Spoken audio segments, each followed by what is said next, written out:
ვარკეთილში მდებარე წმინდა გიორგის სახელობის ტაძრის მღვდელმსახური დეკანოზი დავით წულეისკირი შემოგვიერთდა. დილამშვიდობის მამა დავით, დაგლოცით. დილამშვიდობის შევარი გეწეროთ, მოგესალმებით და მივესალმებით თქვენს მაყურებელს. გმადლობთ მობრძანებისთვის, მამა დავით. დღეს პარასკევია, როგორც გადაცემის დასაწყისში აღნიშნებ, ყოველ პარასკევს ჩვენ მიმოვიხილავთ სახარების ამოთუ იმ თავს, რომელიც კვირას იქნება წაკითხული წირვაზე და მოდით უთხრათ მაყურებელს თუ რას მოისმენს და რა შინაარსის არის და შემდგომ უკვე განმარტოთ, რა თქმა უნდა. მადლობა კითხულო, რომ გვეძლევა ამისი საშუალება, მადლობა ყველას. ვინც ჩვენ გვაძლევს ასრულებებს იმის საშუალებას, რომ ცირედი ჩვენი ეს შემეცნება იქნება ცოდნა თუ ისტორიული რაღაც ფაქტები ადამიანებთან მევიტანოთ. კვირას გვაქვს მარკოზის სახარებიდან ისტორიული ფაქტი, რომელიც არის კაპერნაუმში დავრდომილის განკურნება.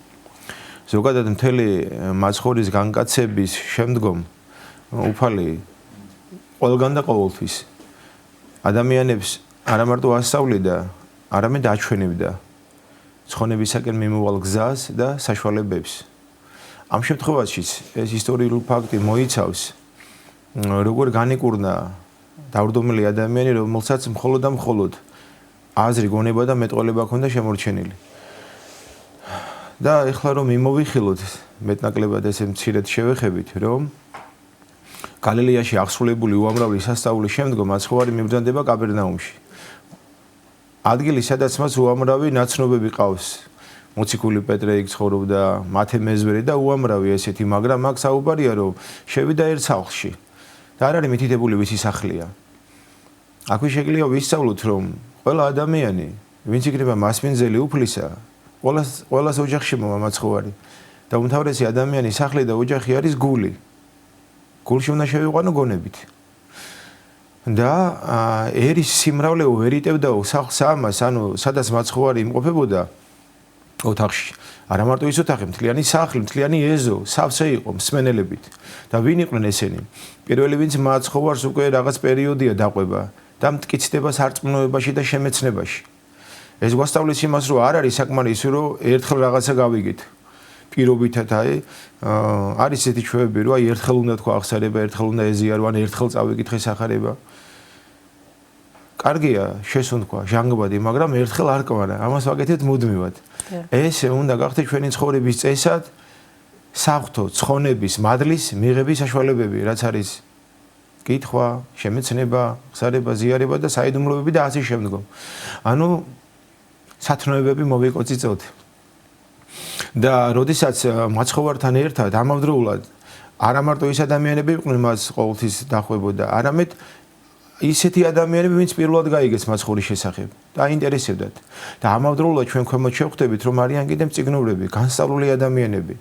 მხოლოდ ესენი სამწუხაროდ მზაკვრობით არიან მასთან ერთად. ანუ ისე მდგომარეობაში, ადამიანურად რო თქვა, ჩასაფრებულ მდგომარეობაში, თუ მაცხოვრის რომელიმე სიტყვა, ან ქადაგება, ან სწავლება, მოვიდა და წინააღმდეგობაში ან მოსეჟულთან, ან რომელიმე სწავლებასთან, რომელიც მანამდე ჰქონდათ მათ. და წერია სახარებაში, რომ ვინმე 4 ადამიანი თავის საკუთარ მეგობარს საყვარელ პიროვნებას სიყვარულს გამოხატავენ ადამიანის მიმართ, რომელსაც სიარული არ შეუძლია, მაცხოვართან მიიყვანენ განსაკურნებლად. ანუ ფიზიკური დაავადება აქვს, ესე უხეშად რომ თქვა და წარმოვიდგინოთ, დამბლადაცემული ადამიანი, რომელსაც სიარული არ შეუძლია. და როდესაც მიიყვანენ და იხილავენ, რომ ეს სახლი სისავსით არის აღწილი ადამიანებისაგან, სახურავიდან ქორს ვახტიანონ და ჩაუშვებენ. ეხლა ის იმდროინდელი საცხოვრებელი სახლები იყო ესე, ხმელი თივით, სირით იყო დაფარული, თიხით შეზელილი და არ იყო ეხლა რთული და დღეები არ უნდა და ამ სახურავის ახტა. ანუ რაღაცა გარკვეული ადგილი, სადაც საჭირო იყო და მოთავსებოდა ეს ადამიანი რო ჩაეშვათ, სახურავიდან ჩაუშვეს ზუსტად იმ ადგილას, სადაც მაცხოვარი ქადაგებდა ოთახში. და ნახეთ, ძალიან ესეთი საინტერესო ფაქტი არის ესეთი რამე, რომ საკვირველია ეს ადამიანებისგან, ხო, ჩვენ წარმოვიდგინოთ ეხლა ქადაგებს ადამიანი და უცბად სახურავიდან თოკით უშვებენ ადამიანს. მაცხოვარმაო იხილაო სარწმუნოებად მათი.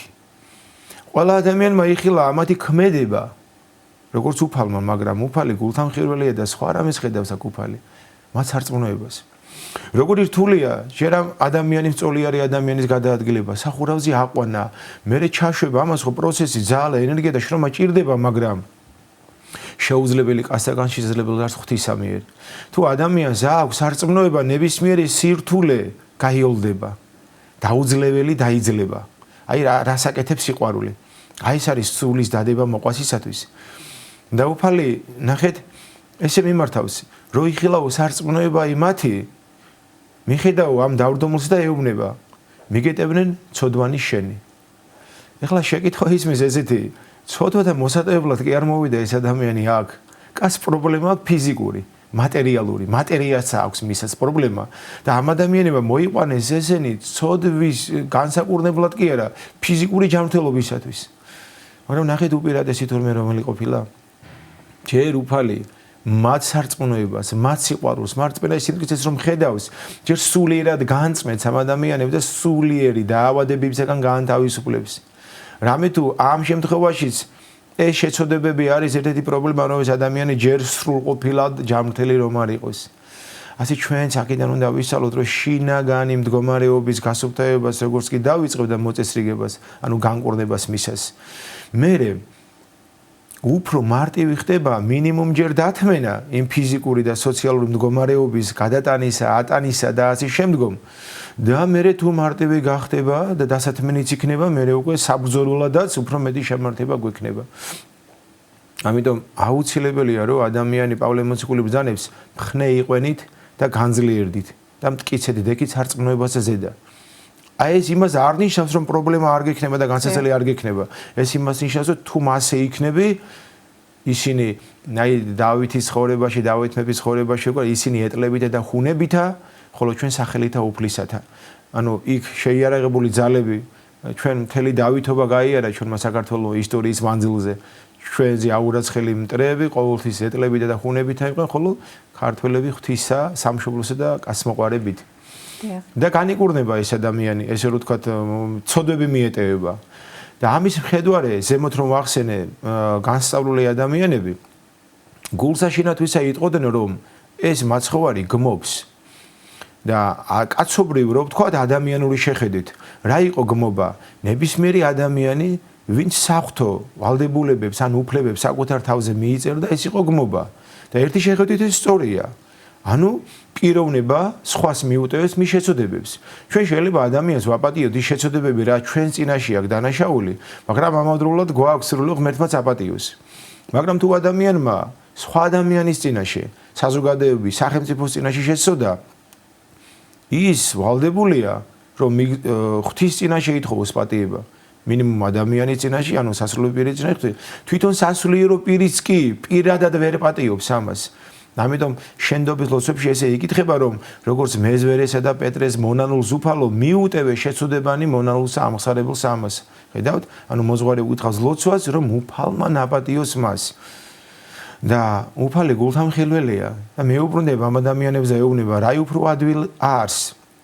უთხრა ადამიანს, რომ შენი ცოდები მიგეტევება, თუ განიკურნე, აღდეგ და ვიდოდე. ყველა შეუძლია სხვას უცხოს გაპატიე.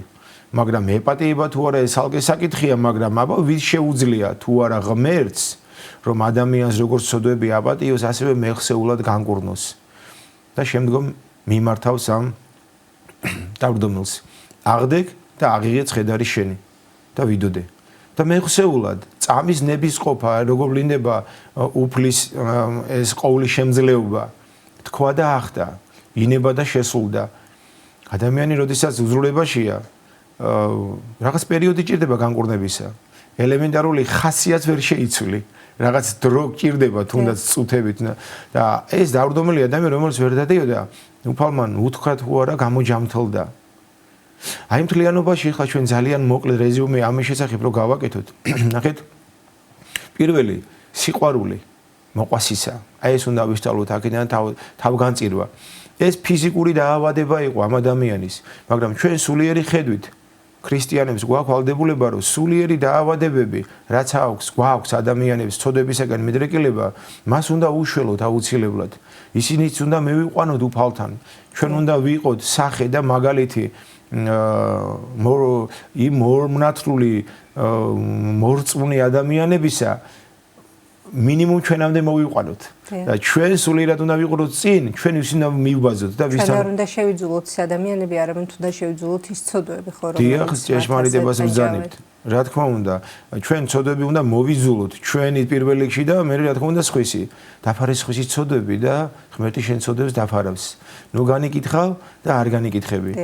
და თუ შენ გინდა გაპატიოს უფალმა, ჯერ შენ აპატიეს სხვას. აი ეს პირველ რიგში ეს კაცმოყვარება. მე თავგანწირო 8 წელი, მარტო მიყვარდა მეცოდება არ ყოფილა საკმარისი. საქმე მან გამოგაჩინო შენ პავლე მოციქული ბრძანებს.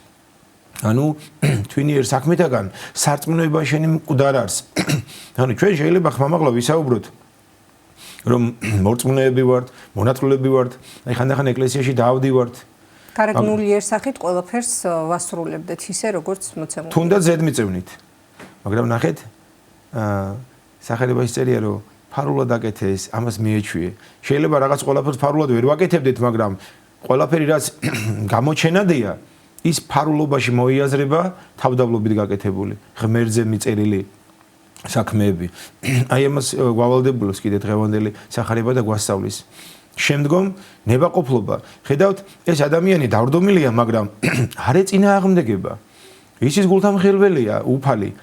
მისი მდგომარეობისა, ანუ არა მარტო მის მოყვასის 8 წლით განკურნა ეს ადამიანი, არამედ მისი საკუთარი ნებითაც, რომ ის მოყვება. აი პაციენტი, რომელიც ექიმს ემორჩილება, განკურნების საშუალება იდეალურია, მაგრამ რაც არ უნდა კარგი ექიმი გყავდეთ, მკურნალი.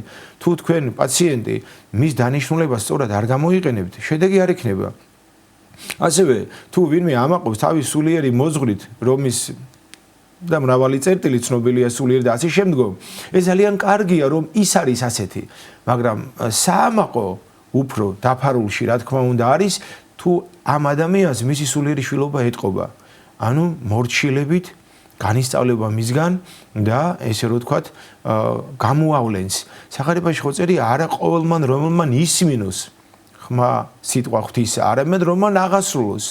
ჩვენ ყველა ვისმენთ, ყველა ვკითხულობთ, შეძლება ისდაგვარად. ყველა ადამიანმა სამყარო შეიცის რა არის სწორი, მართებული, მაგრამ ეს არ კმარო ცხონებისათვის. ცხონებისათვის აუცილებელია პირველ რიგში თანხმობა, მერე გამოვლინება და მერე არ განმეორების სურვილი. ეს არის აღსარება. განსა საკუთარ თვისაცოდვათა, ყველა განისის ამას შეიძლება თავის პირადმეში, მერე ჭირდება ამას აღიარება და სინანული უპირატესად, სინანულით აღიარება მთლიანობაში ესე რომ ვთქვათ და მესამე, არ განმეორების სურვილი. იმიტომ ვაღიარებ ამას, რომ მე მჯერა და მწამს უფლით ჩემი მოძღვარი მეტყვის იმ რჩევა დარიგებებს, როგორ ვებრძოლო ამ შეცოდებებს. ეს არის კიდევ აუცილებელი. მაგრამ რატომღაც ხდება ხოლმე, რომ შეიძლება ისევ მიუბრუნდეს ადამიანი იმ ცოდვას, მიუხედავად იმისა, რომ მან აღიარა ეს აღსარებაში თქვა და განიცადა იმ კონკრეტულ მომენტში, შეიძლება ასე თქვა სინდის სიყვარული ეწუხა, რომ ასე მოიქცა და შეიძლება გულმხურვალითაც ილოცა საიმისოთ, რომ ეს შეცოდება მეორედ აღარ განმეორებულიყო. დიახ. მაგრამ რაღაც გარკვეული პერიოდის შემდგომ იგივე ცოდვაში ჩავარდა. როგორ უნდა მოიქცეს ადამიანი მამდავით, რომ იგივე ცოდვაში არ ჩავარდეს და შეებრძოლოს საკუთარ თავს?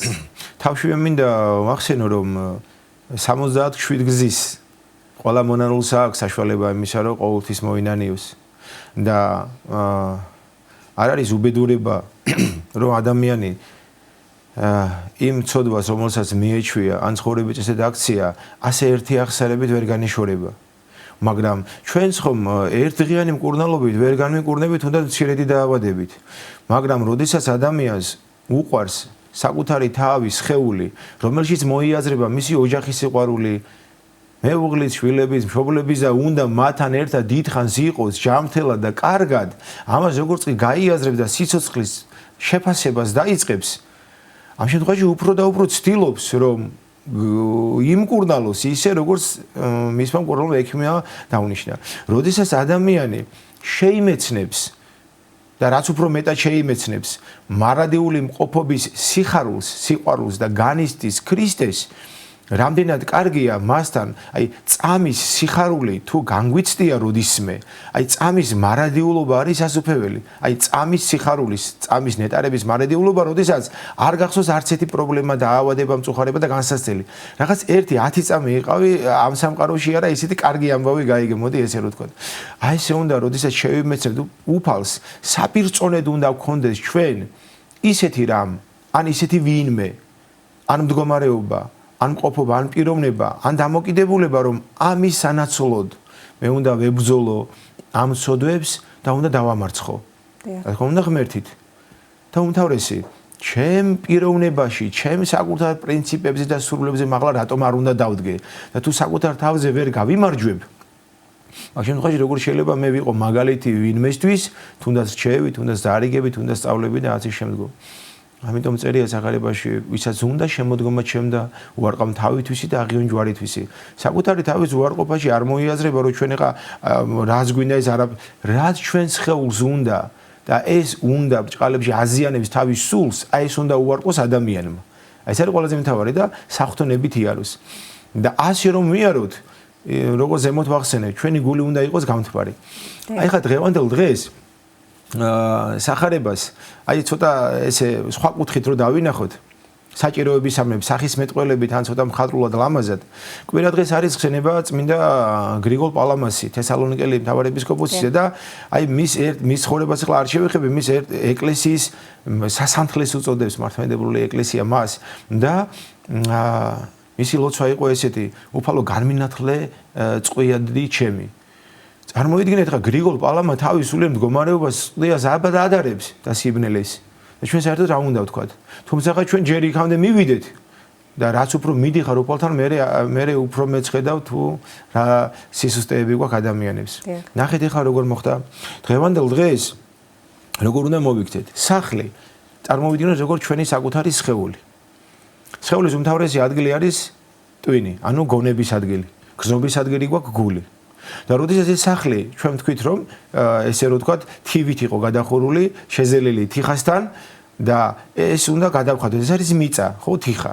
როდესაც ადამიანის გონება მიწით, ანუ მატერიით, ანუ ესე რო ვთქვათ მატერიალური ყოფით არის დაბურული, რა ივჭამოთ, რა ივსვათ, სახლი, შეძინა, ქონება და ასე შემდეგ თანამდებობა, დიდება და პატივი. აი ეს პირველ რიგში ეს უნდა მოვხადოთ. როგორც იქ სახურავი ახადეს. აი ამას როგორც კი მოხდის ადამიანი, მე თითქოს პირდაპირ ცას ხედავს, თითქოს პირდაპირ სინათლეს და ჭეშმარიტებას ხედავს. ეხლა ვინ არიან ეს 4 ადამიანი? ეს 4 ადამიანი არის 4 מחარებელი. აი ეს 4 מחარებელი ჩვენ საკუთარი ნება, საკუთარი სული, საკუთარი გონება, როგორც დავრდომილი, უნდა მივანდოთ ამ 4 מחარებელს, რომელიც ამ გონებიდან თოკით ჩაუშვავს ჩვენს გონება, ჩვენს სულს, ჩვენს ხედვას, გონების თვალს გულთან. და ვინ არის გულში? ვინ უნდა იყოს გულში? მაცხოვარი. და არის ნებისმიერი ადამიანი გულში არ არსებობს დედამიწაზე ადამიანი თვით იუდაშიც კი, რომ არ იყოს ხმა ღვთისა სულში და ეს არის სინდისი. იუდასაც ჰქონდა ის სინდისი იმდენი, რომ ის 30 ვერცხლი იმათ მიუბრუნდა, მაგრამ იქ დამთავრდა მისი სინანული და ასე შემდგომ. ეხლა მაგას არ გავაგზელებ. ასევე რომ ამბობენ მამები, გონებით შედი გულში. და თუ ჩვენ სახარებას, ცხონების ერთ-ერთ უმთავრეს სწავლებას, ისტორიულს, შემეცნებას, ჟულდებით არ ჩავიყვანთ და მასზე არ მივენდობით, როგორც დავრდომილი და არ დავდგებით ჩვენი სინდისის წინაშე, საიდანაც იწყება ჯერ ჩვენი სულის განკურნება, მე ეს განღვივებული გული, განსწავლული ისევ გონებაში ამოვა, მანამდე ძალიან რთული იქნება ესე რომ ვთქვათ, როგორც სული არის, ასე ფიზიკური განკურნება. ასე რომ ჩვენ უნდა ვეცადოთ ამას.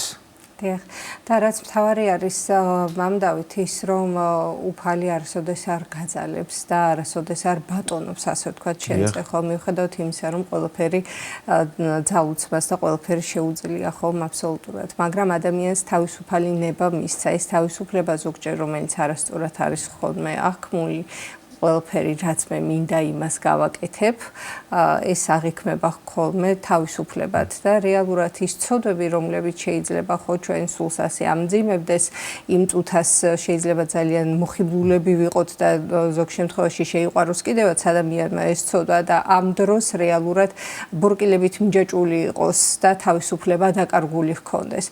Როგორ უნდა მოიპოვოს ადამიანმა ეს თავისუფლება და ალბათ თავისთავად არის ის რწმენა, ის ცოდნა, რომელიც აუცილებლად უნდა შევიძინოთ, იმიტომ რომ თუ არ იცნობ ადამიანს, შესაბამისად მას ვერ შეიყვარებ, ხო? ამიტომ არის აუცილებელი წმინდანთა ცხოვრების გაცნობა, სახარების გაცნობა, კითხვა, მიბრუნება ყოველწუთიერად, იმიტომ რომ იგივე სახარება, რომელიც ჩვენი ყოველდღიურობის ნაწილი უნდა იყოს და ჩვენი ცხოვრების მთავარი ვექტორი, ხო? რა გვეხმარება ჩვენ იმისათვის, რომ ეს ვექტორი იყოს სწორი მიმართულებით? კეთილი. უმთავრესად ვიტყვი, რომ ნებისმიერ ადამიანს სამყაროში მოვლენის ყოველს აქვს თავისუფალი ნება. ჩვენ უნდა ვისწავლოთ თავისუფალი ნების სწორად მართვა. მართვა იმისკენ, ვინც ეს თავისუფალი ნება მოგცა. ნახეთ, უფალმა ადამიანი ხატა და მსგავსად მისა შექმნა. და მსგავსება ჩვენი ცხოვრების წესი უნდა იყოს. და სწორედ ხატებაში მოიაზრება ჩვენი სხეულისა, სულისა და ღმერთთან ერთად ყოფობა, ჩვენი სამშვინველის, სამების ერთობა ქრისტეში. თავისუფალი ნება არ არის მარტო რაც მე მინდა ის და როგორც მე მინდა იქ. ნახეთ, მე შეიძლება საკუთარ სხეულს ვაყენებ ზიანს, ჩემი სურვილის სამებრ, ჩემი ესე რომ ვთქვათ, მე ეს მსიამოვნებს და ამას ვაკეთებ. ჩემს სხეულს ვაზიანებ.